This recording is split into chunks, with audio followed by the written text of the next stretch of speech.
2 రోజుల పాటు ఢిల్లీలో AP CM Chandrababu, deputy CM Pawan పర్యటించనున్నారు. రేపు జరిగే ఎన్డీఏ సమావేశానికి హాజరు కానున్నారు.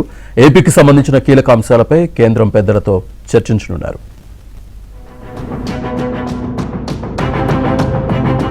AP CM Chandrababu, deputy CM Pawan 2 రోజుల పాటు ఢిల్లీలో పర్యటించనున్నారు. బుధవారం ప్రధానమంత్రి మోదీ అధ్యక్షతన జరిగే ఎన్డీఏ భాగస్వామ్య పక్షాల సమావేశానికి హాజరు కానున్నారు.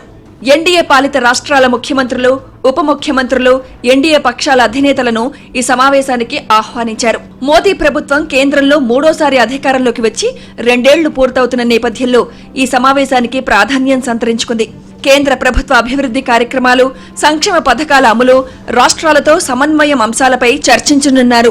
భవిష్యత్తు కార్యాచరణపై కేంద్ర పెద్దలు దిశానిర్దేశం చేయనున్నారు. మహిళా రిజర్వేషన్, నియోజకవర్గాల పునర్విభజన బిల్స్ ను మళ్లీ లోక్సభలో ప్రవేశపెట్టి ఆమోదింపజేసుకునేందుకు ఎన్డీఏ ప్రయత్నాలు ప్రారంభించింది. ఈ అంశాలపైన ఎన్డీఏ సమావేశంలో చర్చించనున్నారు. ఏపీకి సంబంధించిన కీలక అంశాలు, కేంద్ర సహాయ నిధులు, పెండింగ్ లో ఉన్న విభజన హామీలపై సీఎం చంద్రబాబు కేంద్ర పెద్దలతో చర్చించే అవకాశం ఉంది.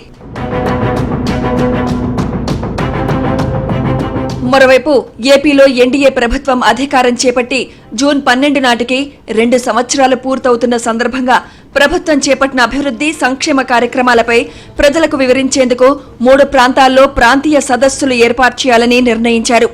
తిరుపతిలో రాయలసీమ ప్రాంతీయ సదస్సు నిర్వహించాలని భావించినప్పటికీ విశాఖ స్టీల్ ప్లాంట్ ప్రమాదంతో వాయిదా వేశారు. 12న ఈ సదస్సును నిర్వహించాలని యోచిస్తున్నారు. అమరావతిలో 17న, ఆ తర్వాత విశాఖపట్నంలో నిర్వహించాలని భావిస్తున్నారు. సీఎం చంద్రబాబు ఢిల్లీ పర్యటన తర్వాత వీటిపై తుది నిర్ణయం తీసుకోనున్నారు. కాగా ఇప్పటికే మోదీ 12 ఏళ్ల పాలనపై సీఎం చంద్రబాబు ఆంగ్ల పత్రికలో వ్యాసం కూడా రాశారు. గురువారం నీతి ఆయోగ్ 11వ గవర్నింగ్ కౌన్సిల్ సమావేశంలో సీఎం చంద్రబాబు పాల్గొనున్నారు.